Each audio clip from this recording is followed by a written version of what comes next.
Hola, buenas tardes, ¿cómo están? Bienvenidos a una nueva charla de la iniciativa Ciencia Abierta, una instancia que busca fortalecer el vínculo entre investigadores, investigadoras, divulgadores y divulgadores con la sociedad a través de encuentros en formatos lúdicos y participativos, promoviendo la socialización y apropiación del conocimiento. En esta ocasión continuamos con el ciclo de presentaciones La tecnología de hoy y su aporte a la ciencia del mañana, que tiene como objetivo visibilizar la contribución que realiza la tecnología en este periodo de tiempo a la ciencia. En la oportunidad nos visita el doctor en Ciencia de los Materiales, doctor Humberto Palza, que también es director del Núcleo Milenio en Metamateriales Suaves e Inteligentes y profesor asociado del Departamento de Ingeniería Química, Biotecnología y Materiales de la Facultad de Ciencias Físicas y Matemáticas de la Universidad de Chile. Él nos hablará hoy sobre la impresión 3D y cómo la creación de estructuras o productos desde su diseño digital mediante una computadora ha modificado sustancialmente nuestra manera de ver la innovación y los procesos de manufactura, siendo un pilar fundamental en nuestra próxima revolución industrial. Agradeciendo también la presencia de Edith Veloso, nuestra intérprete de lengua de señas. Don Humberto, muchas gracias por estar con nosotros y ya puede comenzar su charla. Ok, muchas gracias. Voy a compartir pantalla. Aquí estamos. Ya, ok. Buenas tardes, muchas gracias por la introducción. Muchas gracias sobre todo por la invitación.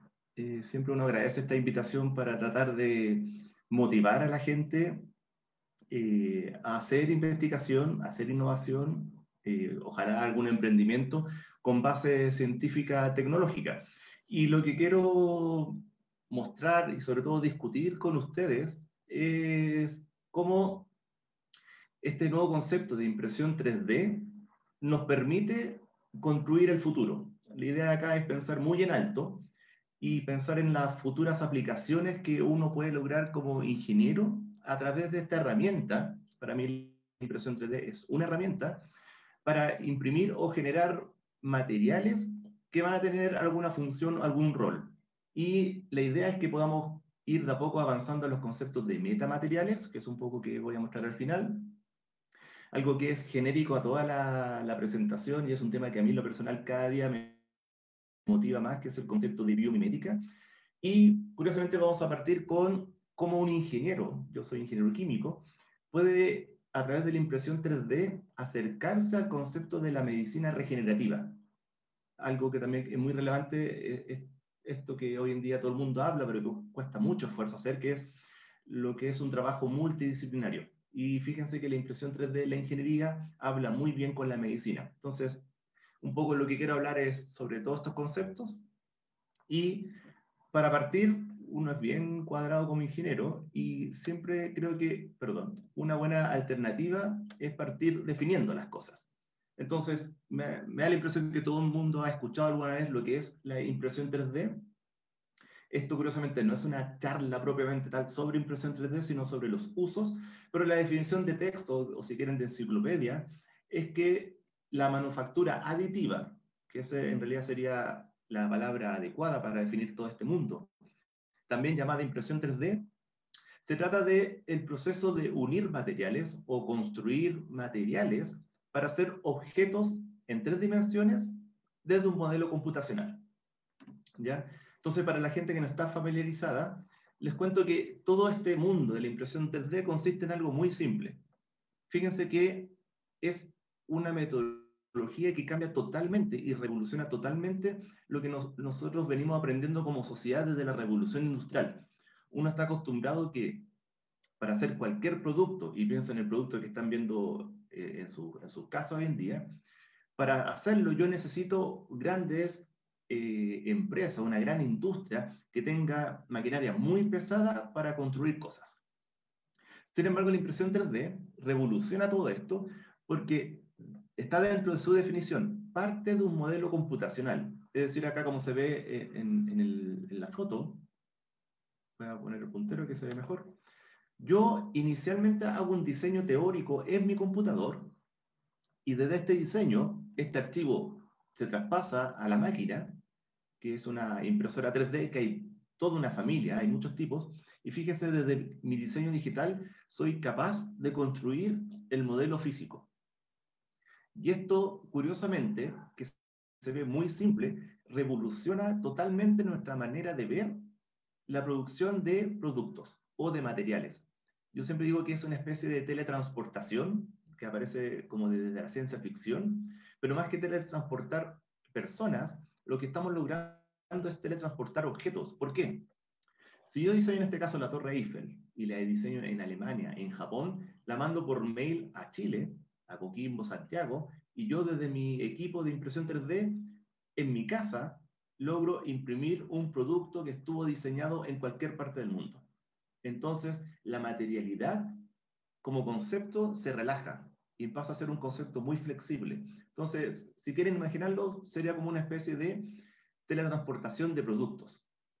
Por lo tanto, fíjense que ya si quiero hacer cualquier producto comercial o un prototipo, recuerden que un sinónimo de impresión 3D y manufactura aditiva es el concepto de prototipado rápido, ya no necesito ir a una maquinaria pesada, ya no necesito ir a Japón, ya no necesito esta imagen muy costosa de una inversión muy alta, sino simplemente yo lo diseño en mi casa y a través de un sistema muy rápido logro hacer su impresión. Entonces, todo este mundo está revolucionando los conceptos de logística, porque ya hoy en día no necesito transportar el producto, lo único que necesito es transportar por email o en formato digital la información de mi producto virtual para poder imprimirlo.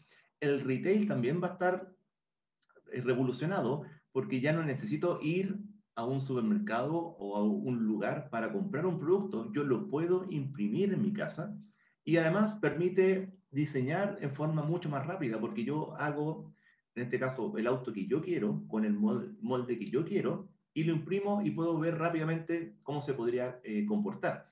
Entonces, el mensaje que está este concepto de impresión 3D o manufactura aditiva, la verdad que está asociada a un cambio tecnológico que puede significar un aporte a todo este concepto que todo el mundo habla de revolución industrial 4.0, 5.0, pero por lo pronto, sumado al concepto de la Internet de las cosas, inteligencia artificial y manufactura aditiva, todo va sumando para generar cambios muy drásticos en nuestra forma de ver el mundo y de ver la tecnología y de ver la industria. Entonces, como introducción quería resaltar un poco cómo es este concepto de impresión 3D, que nuevamente se trata de diseñar en el computador para imprimirlo inmediatamente en mi casa, está revolucionando todo. A modo de ejemplo, cuando se habla de ir a Marte, lo que se está pensando es no llevar todas las casas, sino básicamente imprimir las casas una vez que yo llego a Marte. ¿Por qué? Porque el tema logístico es mucho más simple. ¿Ya? Entonces claramente puede abarcar todos los ámbitos de la vida. Y lo que quiero hacer ahora es mostrarle algunos ejemplos de cómo aterrizar este concepto de impresión 3D a conceptos de ciencia y tecnología. Es un poco el motivo de esta charla.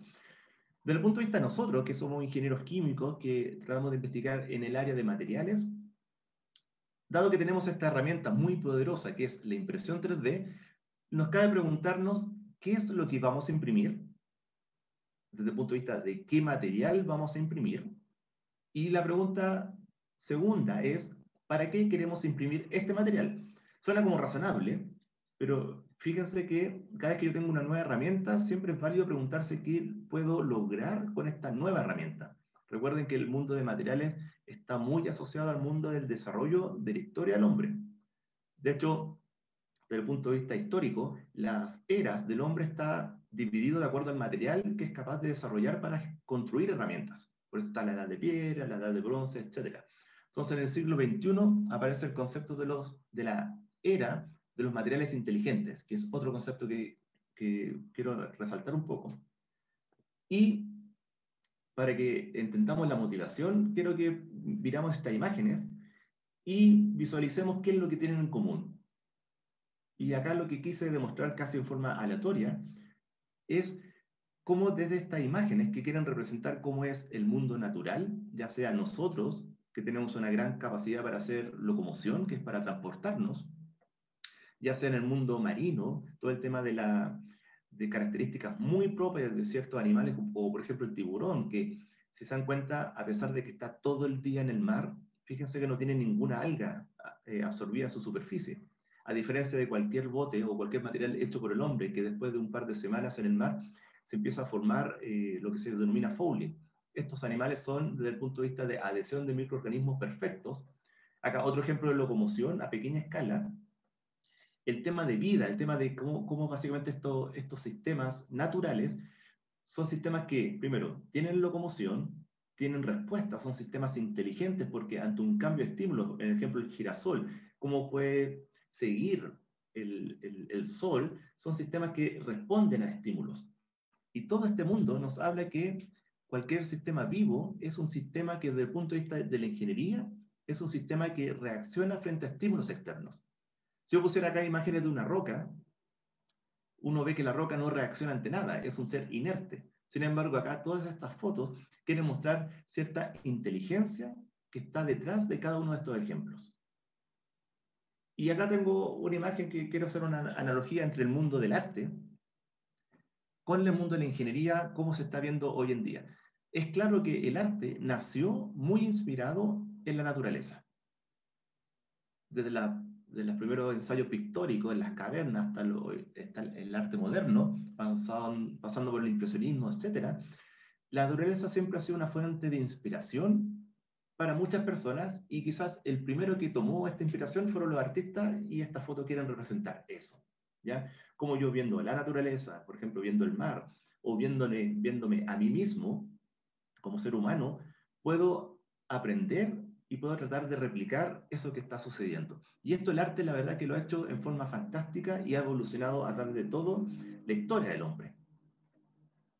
Entonces, quiero tratar de demostrar que hoy en día la ingeniería está tratando de replicar el arte en la manera de ver a la naturaleza como una fuente de inspiración, ¿ya?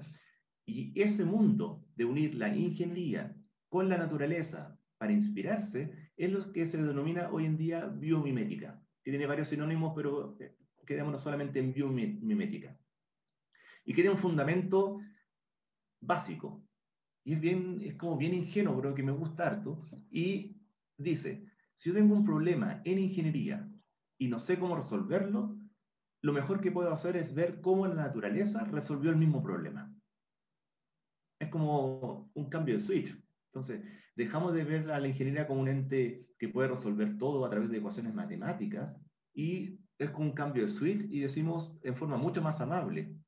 La verdad es que la naturaleza, debido a los procesos de evolución, ha podido adaptarse muy dinámicamente para resolver problemas muy complejos. Y con esa mirada, lo que quiero mostrarle ahora es algunos ejemplos de el para qué. Y el primer ejemplo viene con esta introducción, que si yo estuviéramos en forma presencial, siempre hago la misma encuesta. ¿Qué es lo que estamos viendo en esta imagen? ¿Ya? Obviamente, la primera respuesta sería un pirata. Ahora, sacándonos de eso, a mí me gustaría introducir los mundos que es casi pre-científico desde el punto de vista de los materiales. Para mí esta imagen lo que representa era cómo era el mundo de la medicina antes que los ingenieros y los médicos hablaran. ¿Por qué? Fíjense que el pirata representa cómo era el mundo de los biomateriales en el siglo XIX para atrás. Si yo por alguna razón tenía que amputarme alguna pierna, lo cual era muy común producto de las guerras, producto de las infecciones, fíjense que lo mejor que podía contar en cuanto a prótesis era una pata de palo. Si tenía recursos, marfil, pero básicamente no había ningún avance en la ciencia de los materiales para algo tan cotidiano en esa época como era un implante de una pierna. El tema dental da para otra charla, pero es un excelente ejemplo. Fíjense que no había los materiales compuestos, uno no podía ir a un dentista y para ponerle un implante, ya sea un tornillo o una prótesis dental, no existía. Entonces, obviamente todo el mundo tenía dientes o muy cariados o básicamente desaparecían los dientes. El tema ocular, el tema de la mano. Entonces, fíjense que la medicina del siglo XIX y parte del siglo XX no contaba con ninguna herramienta desde el punto de vista del material que me permitiera resolver problemas cotidianos desde el punto de vista médico. Entonces, haciendo la analogía al arte, fíjense que es como que si yo fuese pintor y dibujara estos dibujos que son típicos de niños de 2, 4 años. Es una visión, por así decirlo, primitiva con respecto a lo que quiero imitar. Esto es como ve un niño en una familia, se dan cuenta que no tiene la perfección de la madurez de un hombre, tiene una visión propia de un niño. Entonces, esta aproximación al mundo de los materiales es muy parecida. Tiene que haber una aproximación muy básica, muy de a poco, con muy poca madurez con respecto a lo que quiero hacer. Porque la ingeniería de materiales no estaba desarrollada y la medicina se miraba a sí misma, no lograba hablar con otras áreas. Entonces, la pregunta que nos estamos haciendo hoy en día es cómo puedo evolucionar del concepto del pirata, que es un concepto preindustrial, a un concepto casi de ciencia ficción. Aquí pongo 3 ejemplos de superhéroes o leyendas que básicamente resaltan mucho el concepto de regeneración. No sé si alguien de los que están escuchando es experto en ciencia ficción, pero Wolverine, la gracia que tiene es que ante cualquier daño, una bala o una fractura, su cuerpo se regenera casi automáticamente. Y ese es su superpoder. Deadpool, que es mi favorito, tiene la misma propiedad. Pase lo que pase, estos superhéroes resaltan una alta capacidad de regeneración, que nosotros como organismo lo tenemos. Cada vez que yo me corto y sangro, se arma una cicatriz, es porque hay un proceso de regeneración que está ocurriendo dentro. Para lo más clásico, aquí tengo a Prometeo, que básicamente llegaba un halcón, le sacaba el hígado y cada día él se regeneraba. Entonces, quiero resaltar que queremos, como desde la ingeniería, desde la medicina regenerativa, avanzar de este concepto muy preliminar de un material inerte, se dan cuenta que todo lo que tiene el pirata no hace nada, a materiales que me faciliten la regeneración, materiales que me ayuden a mí como persona a estimular mi regeneración propia. Y como dijimos que la mejor manera de solucionar esto es mirando, puse aquí un ejemplo de materiales para implantes óseos. Entonces, fíjense que queremos inspirarnos en la naturaleza. Entonces aquí puse un ejemplo para resaltar algo que la verdad es que es maravilloso cuando uno se pone a pensarlo racionalmente. Aquí lo que están viendo es una fractura. Y fíjense que una pregunta quizás medio ingenua es, fíjense que cuando yo tengo una fractura, voy al médico y el médico lo que hace es aislar la zona que está fracturada, ponerle un yeso o ponerle una restricción para evitar el movimiento y mágicamente, pasado un tiempo que es del orden de semana o meses, fíjense que el hueso es capaz de regenerarse. No 100%, igual quedan unas costras, pero fíjense que naturalmente el hueso tiene una capacidad de regeneración. Yo si rompo una piedra, si rompo un metal, si rompo un plástico, por mucho que los una y espere 10 años, la piedra jamás se va a recuperar. Sin embargo, nosotros sí tenemos la capacidad de recuperación. Y a propósito, lo que explica esto es lo mismo que explica por qué nosotros crecemos. Si uno ve a un bebé, un niño, y ve a una persona adulta, se dan cuenta que el hueso crece. La pregunta es, ¿por qué crece? Y sabiendo eso, ¿cómo podemos aprender para generar un material para un implante óseo que sea más inteligente que la pata de palo? No voy a entrar en detalles porque la verdad tampoco lo sé mucho más, pero fíjense que uno de los trucos es que cuando yo tengo una fractura dentro de mi hueso, se generan una cascada de procesos bioquímicos, fisiológicos, asociados al concepto de arteria, hay una inflamación local, y sobre todo a un sistema celular que está embedido dentro de mi hueso. Entonces, básicamente, ¿por qué el hueso es capaz de regenerarse? Porque dentro tiene células que me permiten la regeneración ósea. Y esto es muy importante, porque ¿cómo es posible yo tengo células dentro del hueso? Básicamente porque el hueso, desde el punto de vista del material, es un material cerámico poroso. Y la clave acá es que, como es poroso, dentro de estos poros, fíjense que acá hay imágenes como es un hueso real, tiene una parte exterior muy densa, pero dentro básicamente es puro poro, y esto es material cerámico, por eso hay que tomar calcio después de cierta edad, sobre todo las mujeres. Y dentro de estos poros, la verdad es que en un hueso vivo hay una cantidad de arterias, hay colágeno, hay células, hay una cantidad de vida celular muy rica, muy vasta, que me explica que cuando este hueso se fracture, todo este sistema asociado a los osteoblastos, osteocistos, osteoclastos, todo el sistema asociado al colágeno, todos estos agentes que estimulan el sistema, va a gatillar reacciones bioquímicas que van a permitir la generación de hueso nuevo.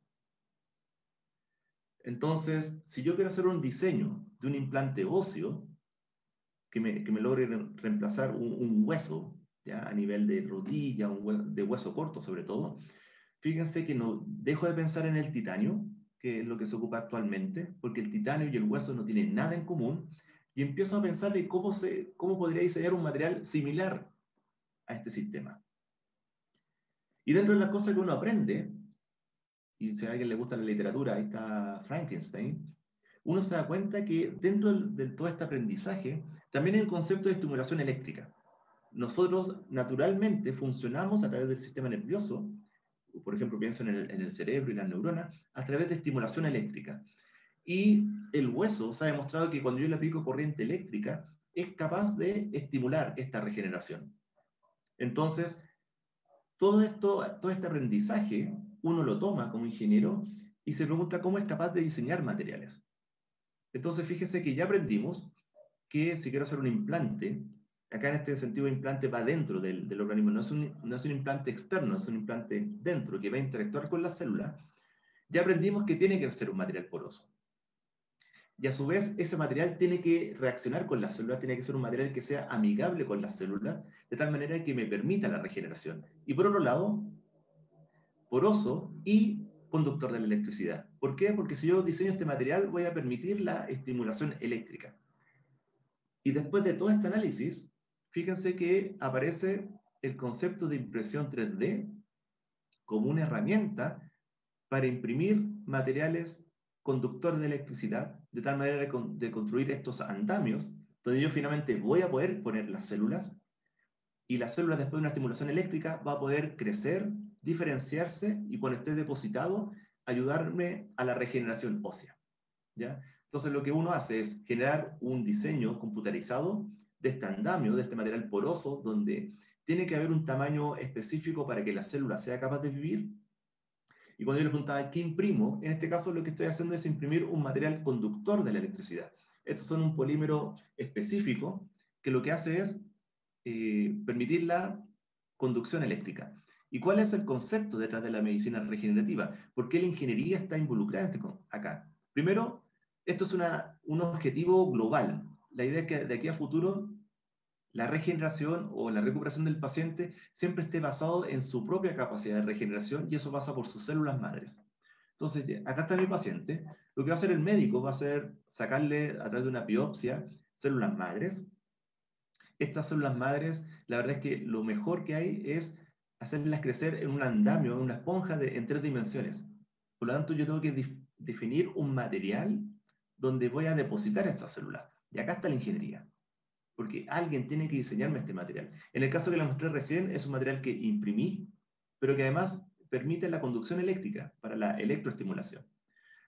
Hago crecimiento de estas células, y este andamio rico en células madre es lo que yo voy a depositar en la zona dañada. Puede ser el corazón, en el caso de ahora es el hueso. ¿Ya? Es un poco lo que está detrás. Y aquí hay una imagen de cómo funciona nuestro sistema. Aquí el alumno tenía muy buen pulso, pero básicamente, fíjense que estoy imprimiendo un material que es de coloración negra porque tiene partículas de carbono que son conductoras. Y la gracia es que lo que yo estoy imprimiendo ahora viene de un diseño previo racional asociado a una geometría que permite la incorporación natural de células. Entonces, el primer trabajo es lo que están viendo ahora. Estoy acelerando un trabajo que hizo la alumna durante 6 meses. Cuando yo digo imprimir, en nuestro caso es imprimir un material que no se había impreso antes, o sea que hay un montón de optimización en cuanto al proceso, de viscosidad, de fluidez, acá hay mucha fluidodinámica, para lograr lo que están viendo ahora en el video. Entonces estoy resumiendo 6 meses de investigación de muchos fracasos en cuanto a cómo lograr imprimir esto. No estoy imprimiendo lo que pasa en ciertos Fab Lab, que es un hilo de pelea. Acá estoy imprimiendo un material que desarrollamos en el laboratorio, que su gracia es que conduce la electricidad. Y fíjense que acá tengo el material conductor y acá estoy viendo las imágenes, ¿ya? Y lo que están viendo ahí son las células. Básicamente lo que quiero mostrar acá es que en este filamento, que está acá en la foto, cuando yo le deposito células, las células son capaces de crecer en este material impreso. Y no solamente crecer, sino cuando yo aplico el campo eléctrico, fíjense que las células se van alineando frente al campo eléctrico. Y acá en particular este andamio permite el crecimiento celular, permite la diferenciación celular. Estas células madres se logran diferenciar en osteoblastos.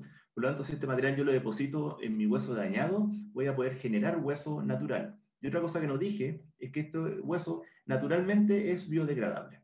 Entonces, en el tiempo, y recuerda que estamos soñando a largo plazo, este andamio que están viendo acá va a reemplazar una parte de un hueso mío, pero en el tiempo va a estimular las células, se va a degradar naturalmente y donde estaba el material va a haber hueso natural, hueso original.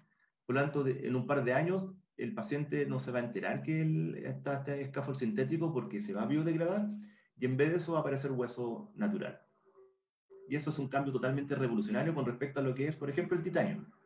Una prótesis de titanio que es metálico no tiene la propiedad de biodegradación, entonces siempre va a estar ahí. El titanio, por otro lado, es metálico. Estos sistemas son orgánicos, con materiales cerámicos, que son muy similares al hueso. Entonces, fíjense que aprendiendo de la naturaleza soy capaz de diseñar estos materiales inteligentes para la nueva generación de implantes, por ejemplo, óseos. Ahora, como vieron en la foto, estos son materiales plásticos, son materiales rígidos, que están pensados para tejidos duros, típicamente el hueso. Pero tenemos otros tejidos, ya sea el corazón o el cartílago, que son lo que se denominan tejidos blandos. Entonces aquí tenemos que hacer otra aproximación, y acá hay una imagen de otro material que se desarrolló en nuestro grupo, y que es una gelatina o también llamada hidrogel. ¿Qué es un hidrogel? Es un polímero con una alta capacidad de absorción de agua. Por eso se ve con una esponja, con una gelatina. Y fíjense que a través de la impresión 3D yo logro imprimir esta gelatina. Hay mecanismos químicos que permiten hacerlo, pero no voy a entrar en detalle. Pero fíjense que a diferencia del anterior, que era un plástico, este hidrogel es un material blando. Entonces se comporta muy bien para hacer regeneración de tejido blando, ya sea cartílago o corazón. Y esta es otra aproximación desde el punto de vista de la biomimética, porque acá lo que hicimos fue estudiar químicamente cómo era el cartílago. Y cuando uno ve el cartílago, se da cuenta que está formado por colágeno, por proteoglicanos, y acá subrayé el concepto de sulfatocondritina. Estas palabras complicadas puede ser, es la constitución química del cartílago. Entonces, si yo quiero hacer un material para regenerar cartílago, que es un tejido que tiene muy poca vascularización y muy pocas células, entonces cuesta mucho regenerarlo, fíjense que si yo hago un material que químicamente se parezca a cartílago, voy a permitir que la célula se sienta cómoda en este material. Entonces, nuevamente, sin ir al detalle, lo que se hizo fue construir en el laboratorio un material que tenga alginato, que tenga gelatina, que es colágeno, y que tenga sulfatocondritina. Entonces, este material imitó químicamente al cartílago, pero está hecho en el laboratorio. Y lo que estoy haciendo acá, fíjense que es imprimir esta gelatina. Entonces, con esto estoy logrando hacer una aproximación biomimética a la preparación de andamios para células asociadas al tejido de cartílago. Y fíjense que acá hay imágenes, cuesta entenderlo, pero básicamente lo que estoy viendo son diferentes tipos de materiales, y fíjense que el material del medio logra un alto crecimiento celular. Lo que están viendo en verde es la matriz extracelular, perdón, es la parte celular de la célula, ya la parte externa de la célula. Y fíjense que este material logra un crecimiento muy homogéneo. Las células están totalmente esparcidas en mi andamio. Esto significa que mi hidrogel, cuando yo le puse esta célula, funciona muy bien. La célula se siente cómoda, es capaz de crecer, es capaz de regenerarse. ¿Por qué? Porque construí un material que químicamente es igual al cartílago. Entonces la célula que está diseñada para trabajar bien en cartílago, fíjense que este material sintético funciona muy bien. Y aquí se ven nuevamente las imágenes de cómo además yo logré un alineamiento celular, lo cual es interesante porque es una manera de, a la larga, replicar órganos. Los órganos están construidos por células y estas células dentro del órgano tienen cierta afinidad. Por lo tanto, esta imagen muestra que dependiendo del material, en este caso el material B, que es la formulación específica del centro, fíjense cómo se ve la célula, se alinea. Y este alineamiento tiene que ver con el constructo que imprimí. Cuando yo estoy imprimiendo los filamentos, la célula tiende a seguir el orden del filamento. Y esta es como una imagen global, y fíjense cómo la célula está tan cómoda dentro del material que, fíjense, que está totalmente cubriendo el filamento que imprimí. Entonces, este filamento puede ser un parche para reemplazo de cartílago, porque todo lo que están viendo es célula humana que es capaz de crecer, es capaz de diferenciarse dentro de mi material sintético. ¿Ya? ¿Y esto por qué? Nuevamente porque me basé en biomimética. Ahora, ¿qué es lo último que hay en investigación? Fíjense que es un concepto que es similar, pero tiene que ver con la impresión de órganos. A ver, ¿cómo lo hago? El hidrogel, yo le dije que era una gelatina. No sé si han hecho gelatina, pero la gelatina, antes de gelificar, es un líquido. Entonces, cuando tengo mi hidrogel líquido, yo lo mezclo con células. Llevo una mezcla y agito. Y lo que yo voy a hacer ahora en impresión es imprimir esta mezcla de hidrogel con la célula dentro. Entonces, lo que están viendo ahora en esta imagen es la impresión de células a través de la impresión 3D. Entonces, esto me permite a futuro imprimir órganos. ¿Por qué? Porque el órgano es un constructo de matriz extracelular con células dentro. Y ahora estoy replicando ese concepto, ¿ya? Entonces, tomamos el material, lo mezclamos con células madres y las imprimimos. Entonces, aquí se ve cómo se ve el andamio, y lo que están viendo esas imágenes son las células que están dentro del material, y claramente se ve con una morfología esférica, porque la célula ya no está libre en la superficie, está dentro, está rodeada por el material, dentro de esta gelatina flexible. Y fíjense que esta es una imagen electrónica, aquí se ve la célula, y se dan cuenta que la célula está rodeada por el hidrogel. Demostramos que la célula acá es capaz de crecer y es capaz de diferenciarse. Entonces, de aquí a mediano plazo, uno podría ya lograr la impresión de órganos. No un órgano completo, pero por lo menos segmentos. Uno podría pensar en un parche, nuevamente para alguna aplicación en cartílago. ¿Ya? Entonces, eso era la unión de la impresión 3D con el mundo de la medicina regenerativa. Ahora les quiero dar otro ejemplo más breve, y es fijarnos en esta imagen, nuevamente de la naturaleza, que da cuenta de un fenómeno que es muy propio de la naturaleza. ¿Ya? Aquí ven una flor del loto, aquí ven un tiburón, aquí ven el ala de una mariposa, y acá un insecto que se me olvidó el nombre, pero que fíjense que tiene la capacidad de flotar. Este insecto camina por el agua. Y todos estos sistemas, desde el punto de vista de la ingeniería como un material, tienen una propiedad en común, y es que son materiales súper hidrofóbicos. ¿Qué es lo que es que algo sea hidrofóbico? Significa que repele el agua.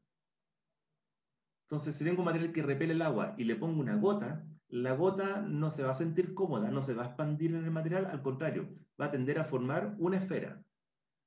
Cuando el material es muy hidrofóbico, se le llama superhidrofóbico. Entonces, fíjense que las plantas, sobre todo la flor del loto, es muy hidrofóbica, tanto que cuando llueve, la gota no moja. Al contrario, se estresa y forma gotas muy perfectas. El tiburón, ¿por qué no tiene microorganismos en la superficie? Porque es súper hidrofóbico, entonces repele el organismo. Y por otro lado, el tiburón tiene una característica: reduce el arrastre. Su arrastre con el agua es muy bajo, por eso el tiburón tiene un movimiento muy ágil en el agua, porque tiene una propiedad súper hidrofóbica. Este animal, ¿por qué camina en el agua? Porque en las puntas de sus patas tiene una estructura súper hidrofóbica. Como repele el agua, él es capaz de caminar. Y eso básicamente explica el concepto de superficies autolimpiantes. Algún ingeniero o algún biólogo vio en la selva que este tipo de planta siempre está limpia. Y la pregunta es: ¿por qué está limpia? Siendo que hay selva, hay mucha tierra, ¿por qué siempre está limpia? Y la razón es que, como es súper hidrofóbico, cada vez que yo formo una gota, la gota actúa como una aspiradora y me va absorbiendo la suciedad, y fíjense que tengo una superficie autolimpiante. Entonces, biomimética. Si tengo un material que es súper hidrofóbico, que puede ser autolimpiante, que me evita el roce con los líquidos, que me evita la adhesión de microorganismos, sería ideal que yo pudiera imitar ese material en el laboratorio. Y algo que es muy relevante es por qué estos materiales son súper hidrofóbicos. Durante mucho tiempo se pensó que era un tema de polaridad químico, y la verdad es que pasa por un tema de topografía. Cuando uno mira a muy pequeña escala la hoja de flor del loto, se da cuenta que tiene esta morfología. No es una superficie lisa, al contrario, es una superficie que tiene cierta rugosidad, pero una rugosidad muy pequeña y muy controlada.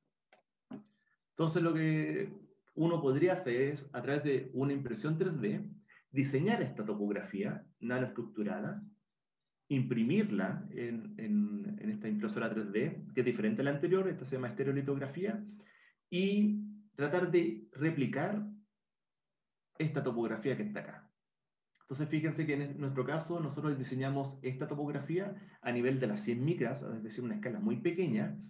Logramos, por un tema de resolución de la impresora, una topografía similar. Se dan cuenta que se ven como una onda en la superficie, porque básicamente es cómo interpretó la máquina este diseño. Aquí se ve también cómo se ve como una alfombra doblada. Y fíjense que, imitando la naturaleza, fíjense que esto es una gota de agua. En un material normal, la gota moja parcialmente. Es decir, hay cierta interacción. Sin embargo, cuando tengo la estructura con esta topografía, ahí se logra ver un poco cómo se ven estas crestas. Fíjense que logro una superficie súper hidrofóbica. La gota no es capaz de mojar mi material. Entonces, acá está el ejemplo. Esta es la topografía que imprimimos, basándonos en estos ejemplos, y fíjense cómo se ve la gota. No es capaz de mojar el material.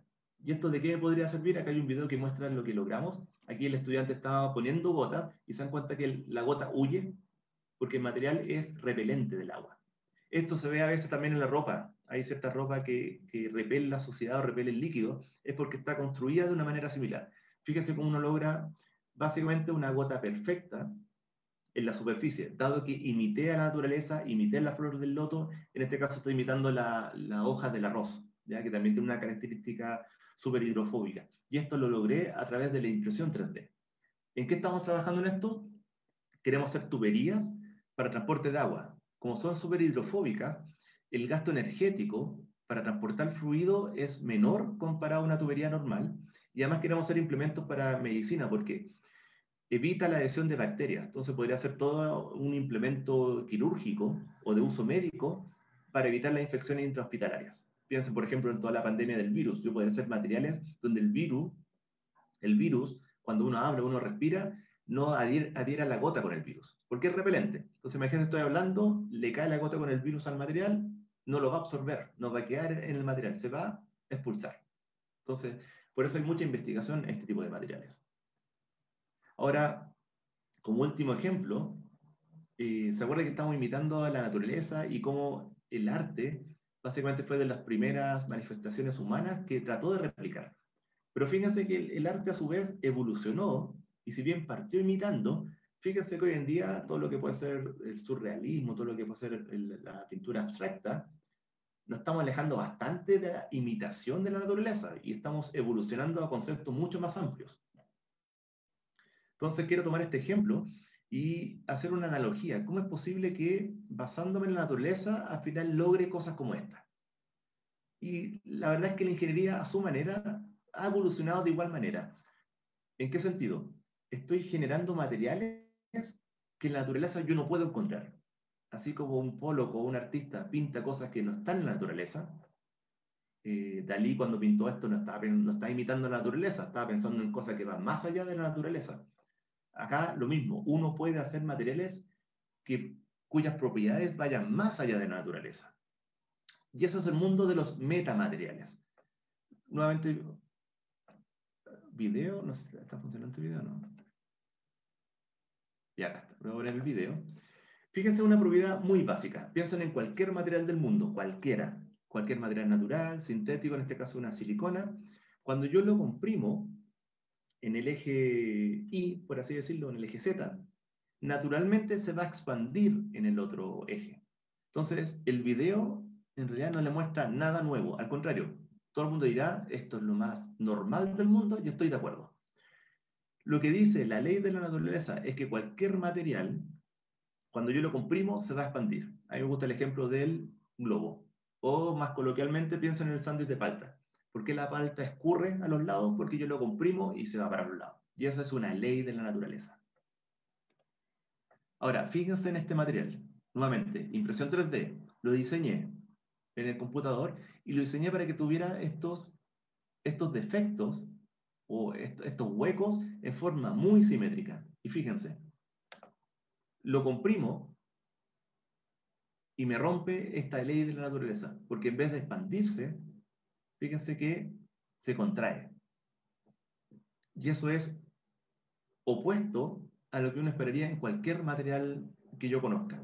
Entonces, igual que el artista que pinta algo abstracto, fíjense que nosotros logramos diseñar un material que rompa esta ley de la naturaleza. Entonces, cuando lo comprimo, se expande.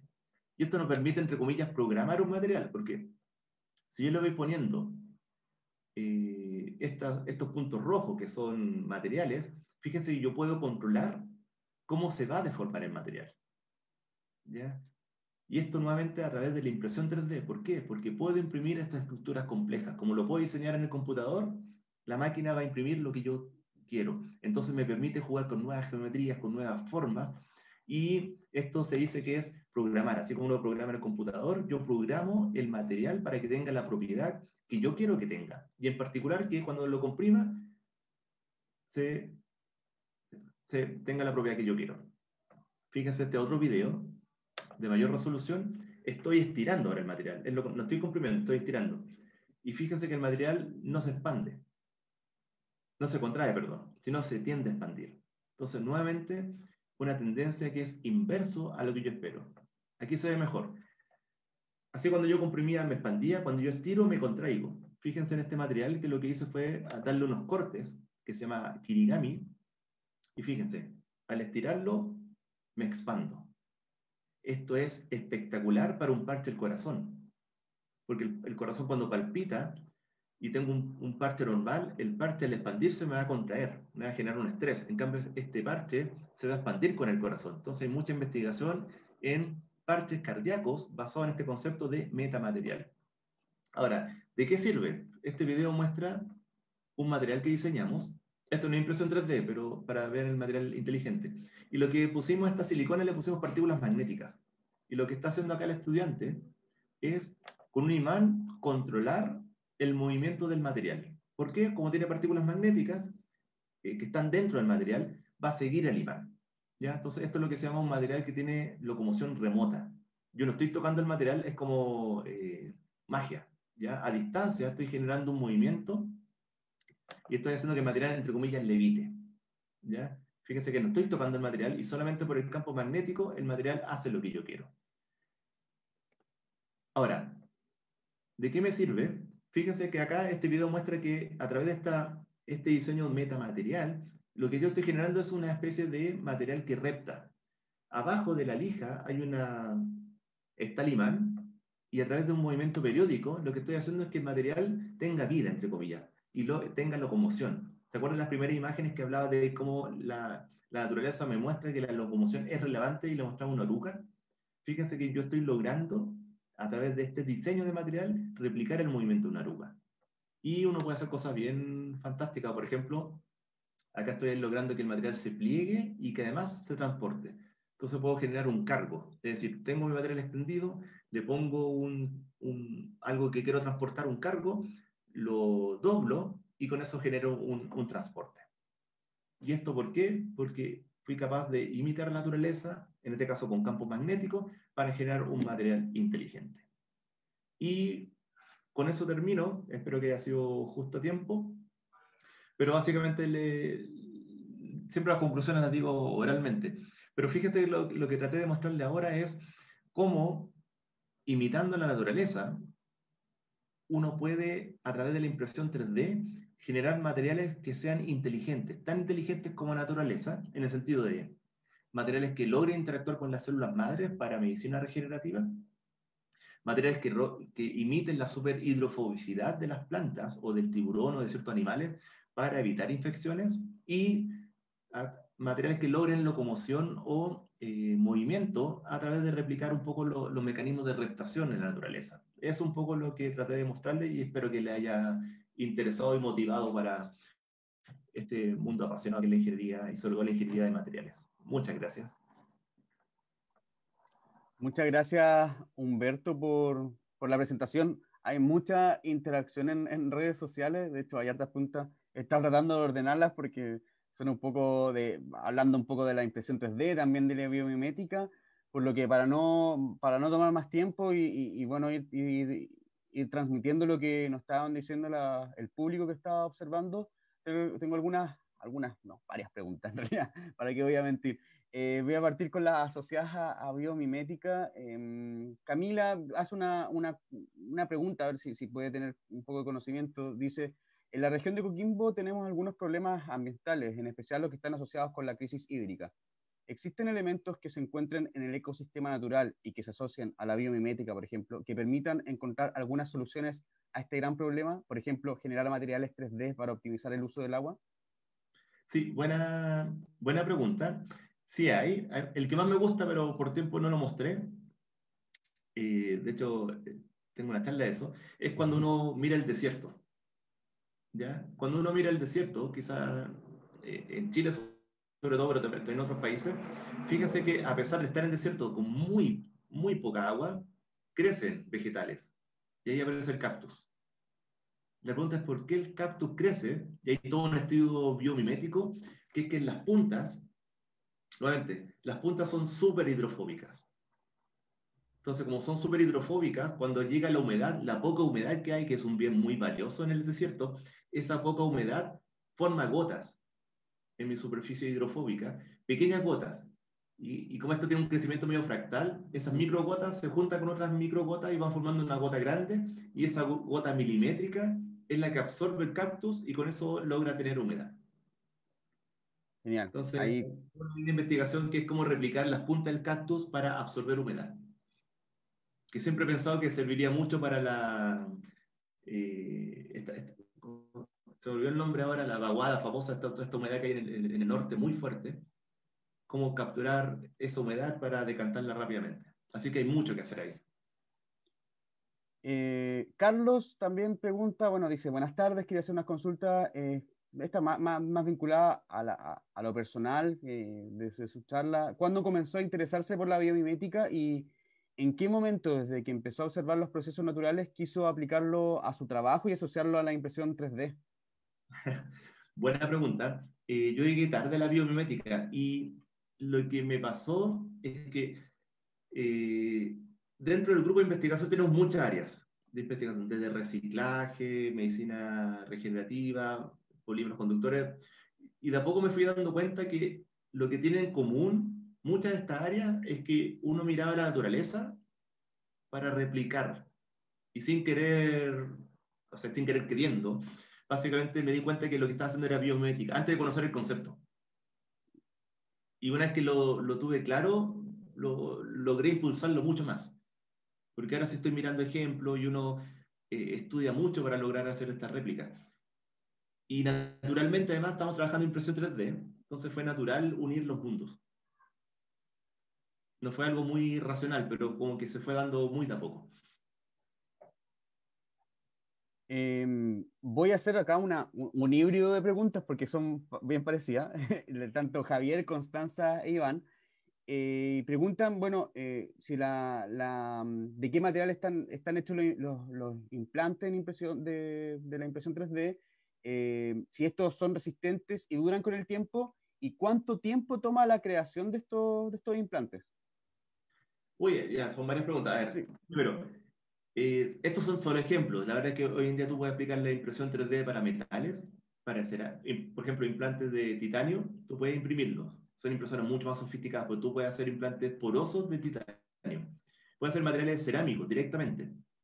¿Ya? Y en el caso de nosotros son materiales poliméricos. Y ahí está la policaprolactona, el ácido poliláctico, que son los polímeros más utilizados para implantes óseos. ¿Ya? En el caso de hidrogeles son gelatinas muy específicas. Entonces, la verdad es que casi todo material tú lo puedes imprimir para biomedicina. Vas a tener que saber muy bien para qué uso específico. En general, policaprolactona y PLA son muy utilizados para implantes óseos. ¿Cuánto tiempo uno se demora? Solo decirles que lo que mostré de electroconducción fue un estudiante de doctorado que se demoró 3 años. Lo que es del hidrogel para implante de cartílago fue otro estudiante de doctorado que se demoró 3 años. Eso te da una idea de la escala. Sí. Y todo a prueba de laboratorio, no hemos realizado estudios clínicos ni mucho menos. Pero es un poco la escala de tiempo. Trabajar con células muy lento. se contaminan, no crecen. Entonces diría que mínimo unos 2 años. Igual acá hago un híbrido de preguntas, tanto lo que plantea Brana como Marisol. Brana pregunta qué tan caro es implementar esta tecnología en nuestro país y Marisol también hace una consulta con respecto a si han recibido aporte del Estado para proyectos de investigación que sean accesibles para todos por su costo. Y si es así, ¿cuáles son esos como proyectos? Ya. La segunda pregunta, que es la que me acuerdo. Todo esto es financiado por el Estado. ¿Ya? Así que la antigua CONICYT, la actual ANIT, muy relevante. Corfo también ha financiado mucho estos proyectos. Así que diría que hay un fuerte impulso del Estado para financiar esta tecnología. Yo hablo mucho de los estudiantes porque los estudiantes son los que hacen el trabajo. Todos financiados por becas ANIT, beca doctorado ANIT. Así que en ese sentido, yo sé que hay colegas que critican mucho, pero diría que en Chile el aporte del Estado va bien encaminado. Siempre uno quiere más en la vida, pero eso no es culpa del Estado, es culpa de uno. Pero diría que muy fuerte el apoyo del Estado. Nosotros tenemos un proyecto de investigación con la industria, que también nos iba bien ahí, pero son para otro tipo de aplicaciones. Estos es ciencia bien básica, porque de aquí a que estos implantes se ocupen para una terapia real, pueden pasar 15 años. Estudios clínicos, regulatorios, etcétera. A nivel de investigación, que es como esta etapa de soñar, muy fuerte el Estado y en ese sentido todos los, los proyectos que pueda imaginar, Fondesit muy fuerte, las becas NIC muy fundamentales para lo que el estudiante. La primera pregunta se me fue realmente. Era Brana, que era asociado, pensando, yo creo ahora igual complementando con el tema de la duración y el aporte del Estado, ¿qué tan caro es implementar Ah, la tecnología en este país, sí en que nuestro país? Perdón. una de las ventajas que tiene el mundo de la biomedicina es que los productos son caros. Entonces, implementar esto la verdad es que no es costoso. ¿Ya? Para el costo que tiene un implante de esta generación, diría que no es lo relevante, no es la barrera de entrada. La barrera de entrada no es económica, es más regulatoria, porque es fácil mostrar que la célula vive en este material. Lo que es costoso realmente es hacer los estudios clínicos y esos son millones de dólares. Esa es la gran barrera de entrada para que sea una solución real. Ervin pregunta si, en relación a algo de lo que comentó en la charla, ¿es posible estimular eléctricamente el material antes de implantarlo con el fin de investigar otras posibles aplicaciones? Sí, de hecho el diseño está pensado para estimularlo fuera del paciente. ¿Te das cuenta? O sea, tú le sacas la célula al paciente, lo pones en este andamio electroconductor, le aplica el campo eléctrico, y una vez que proliferaste las células, además que mataste bichos, porque este material es antimicrobiano, ese material con células muy robustas es la que tú depositas en el tejido dañado. Francisco pregunta si es que hay algunos minerales que tengan este comportamiento asociado también a la biomimética y si hay avance en este ámbito. ¿Minerales?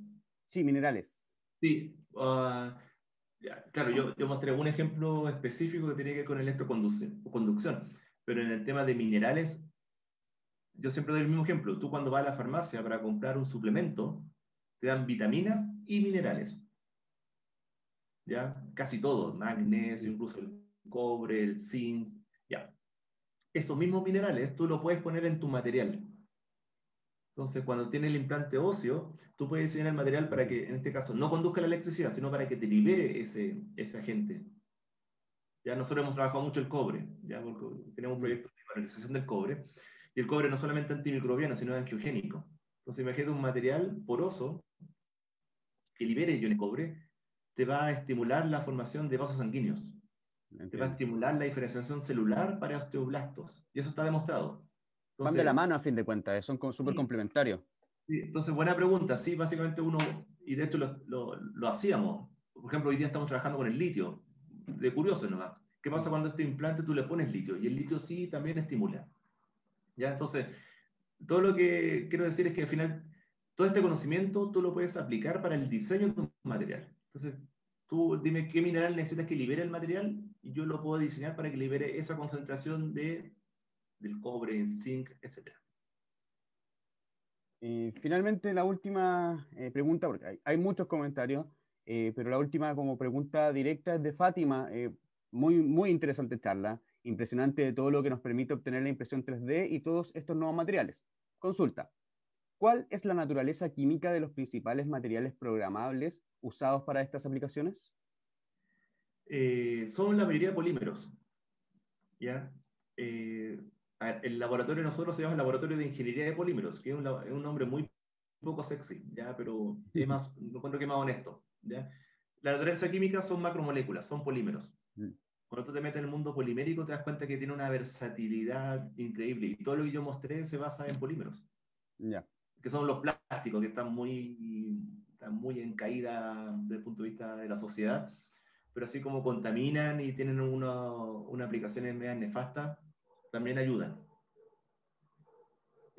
Justo llegó una última pregunta. Francisco ya pregunta, ¿ve problemas o dilemas éticos asociados a la bioimpresión? Uy, buena pregunta. Pocos, honestamente. Yo soy bien crítico con lo que uno hace. En el caso personal no, porque nunca hemos llegado, por ejemplo, al tema de probarlo en animales ni en humanos. De hecho, siempre he sido medio reacio por estas cosas en animales, porque testear en un animal solamente para obtener un paper encuentro que es medio nefasto. ¿Ya? Entonces siempre llegamos al laboratorio y hasta ahí llegamos.